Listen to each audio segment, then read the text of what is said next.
5 minute का मदरसा, जानिए कम वक्त में ज्यादा बातें। अस्सलामु अलैकुम वरहमतुल्लाहि वबरकातुहू। भाइयों और बहनों, आप तमाम का इस्तकबाल है हमारे प्रोग्राम 5 मिनट के मदरसे में। हमारा आज का पहला मौजू है कुरान। अल्लाह ताला ने फरमाया व इन्ना लनअलमु अन्न मिनकुम मुकद्दिबीन व इन्नहु लहसरतुन अलल काफिरीन व इन्नहु लहक्कुल यकीन फसब्बिह बिस्मि रब्बिकल अज़ीम।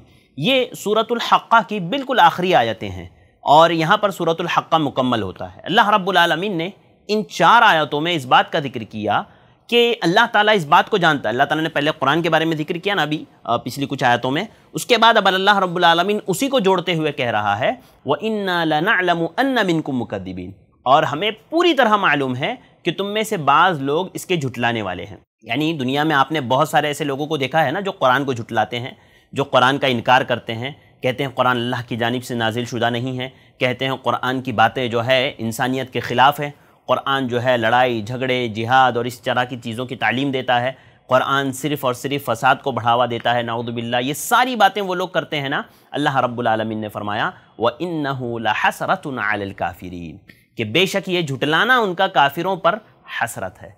कल क़यामत के दिन जब वो देखेंगे कि अल्लाह रब्बुल आलमीन कुरान पर ईमान लाने वालों को, कुरान की तिलावत करने वालों को, कुरान से दिल से मानने वालों को जब अल्लाह रब्बुल आलमीन उनका बदला दे रहा होगा ना, तो ये हसरत करेंगे।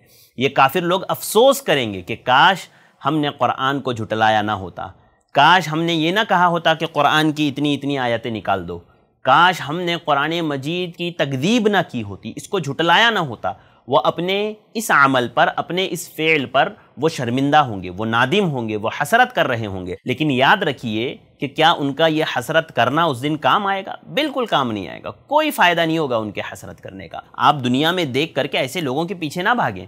आप लोग ये ना समझें कि ये लोग बहुत अच्छे हैं या ये लोग सच बात कह रहे हैं, इस तरह की चीज़ें। एक मोमिन को अपने ईमान पर मुकम्मल एतमाद होना चाहिए, उसे इस बात पर यकीन होना चाहिए कि अल्लाह रब्बुल आलमीन ही की जानिब से कुरान मजीद नाजिल शुदा है।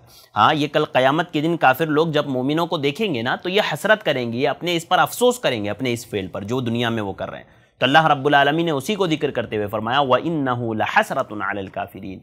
हाँ, बेशक उनका ये झुटलाना काफिरों पर हसरत है। और आगे फरमाया व इन्नहु लहक्कुल यकीन, और बेशक को शुबा यकीनी तौर पर यह कुरान मजीद हक़ है, ये अल्लाह रब्बुल आलमीन की जानिब से नाजिल शुदा है। ये एक मोमिन का ईमान होना चाहिए, ये एक मोमिन का यकीन होना चाहिए।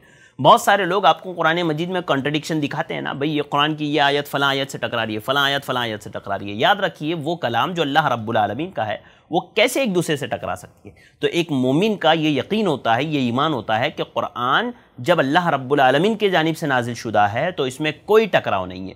अल्लाह ताला ने क्या फरमाया, ज़ालिकल किताबु ला रैब फ़ीह हुदल लिल मुत्तक़ीन, ये वो किताब है जिसमें ज़र्रा बराबर भी शक व शुबा नहीं, ये अल्लाह रब्बुल आलमीन की जानिब से है और मुत्तक़ीन के लिए हिदायत है। लिहाजा अल्लाह ताला ने इसी बात को जिक्र करते हुए फरमाया व इन्नहु लहक्कुल यकीन, बेशक ये यकीनी हक़ है। फरमाया फसब्बिह बिस्मि रब्बिकल अज़ीम, बस तो अपने रब अज़ीम की पाकी बयान कर। लिहाजा ये बात का मुझको और आपको यकीन है कि ये कुरान मजीद अल्लाह रब्बुल आलमीन की जानिब से नाजिल शुदा है, तो हम इसकी तिलावत करें, अल्लाह रब्बुल आलमीन की पाकी, अल्लाह की आज़मत को बयान करें और अल्लाह रब्बुल आलमीन के ज़िक्र को मैं और आप बुलंद करें। नाज़रीन, चलते हैं हमारे आज के दूसरे मौजू की तरफ। हमारा आज का दूसरा मौजू है आखिरत। आखिरत में एक बहुत अहम हदीस मैं आप लोगों के सामने लाया हूँ। हम लोग उन लोगों के हालात देख रहे हैं जो कल क़यामत के दिन मुख्तलिफ़ अहवाल में होंगे। किसको अल्लाह रब्बुल आलमीन कपड़े पहनाएगा, किसको अल्लाह रब्बुल आलमीन अपने अर्श के साए में जगह देगा। कुछ लोग ऐसे होंगे जो अल्लाह रब्बुल आलमीन के अर्श के साए से दूर होंगे। ये सारी बातें हम तफसील से देख रहे हैं।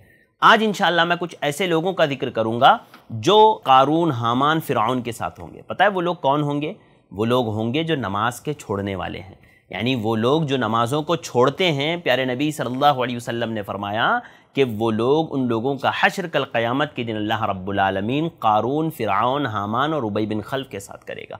और ये बिल्कुल सही रिवायत है। हज़रत अब्दुल्लाह इब्न अम्र इब्न आस रज़ियल्लाहु तआला अन्हु से मरवी है कि नबी करीम सल्लल्लाहु अलैहि वसल्लम ने फरमाया कि एक मरतबा आप सल्लल्लाहु अलैहि वसल्लम नमाज का जिक्र करते हुए आप सल्लल्लाहु अलैहि वसल्लम ने फरमाया कि जिसने इसकी पाबंदी की, रोज़ क़यामत ये नमाज उसके लिए नूर होगी, दलील होगी, उसकी नजात का बाइस होगी। जो नमाज पढ़ते हैं कल क़यामत के दिन, ये नमाज उनके लिए नूर होगी, दलील होगी और उनकी नजात का बाइस होगी। اور آگے پھر آپ صلی اللہ علیہ وسلم نے فرمایا کہ جو لوگ اس کی پابندی نہیں کرتے تو ان لوگوں کے لیے کل قیامت کے دن یہ نماز نہ تو نور ہوگی، نہ دلیل ہوگی، نہ نجات کا ذریعہ ہوگی۔ اور آگے آپ نے فرمایا کہ کل قیامت کے دن اللہ رب العالمین ایسے شخص کو قارون، حامان اور فرعون اور ابی ابن خلف کے ساتھ ایسا شخص ہوگا، یعنی اللہ رب العالمین ایسے لوگوں کے ساتھ ان کا حشر کرے گا۔ اللہ اکبر، کتنی بری بات ہے، کتنے افسوس کی بات ہے اور کتنی بڑی وعید ہے کہ کل قیامت کے دن اللہ رب العالمین بے نمازیوں کو قارون، فرعون، حامان اور ابی ابن خلف جیسے کافروں کے ساتھ اللہ رب العالمین رکھے گا۔ لہذا ہمیں چاہیے کہ ہم نماز کی پابندی کریں، تو کل قیامت کے دن کچھ لوگ ایسے بھی ہوں گے جو ان لوگوں کے ساتھ کھڑے ہوں گے۔ اللہ تعالیٰ مجھے اور آپ کو ایسے لوگوں سے محفوظ رکھے، اللہ تعالیٰ میری اور آپ کی حفاظت فرمائے، اللہ تعالیٰ مجھے اور آپ کو دین پر عمل کرنے والا بنائے، آمین۔ عزیز بھائیوں اور بہنوں، آج کے لیے بس اتنا ہی، مجھے دیجیے اجازت۔ السلام علیکم ورحمۃ اللہ وبرکاتہ۔ ایسے ہی اور ویڈیوز بنانے میں ہماری مدد کریں، اس نمبر پر کال کریں۔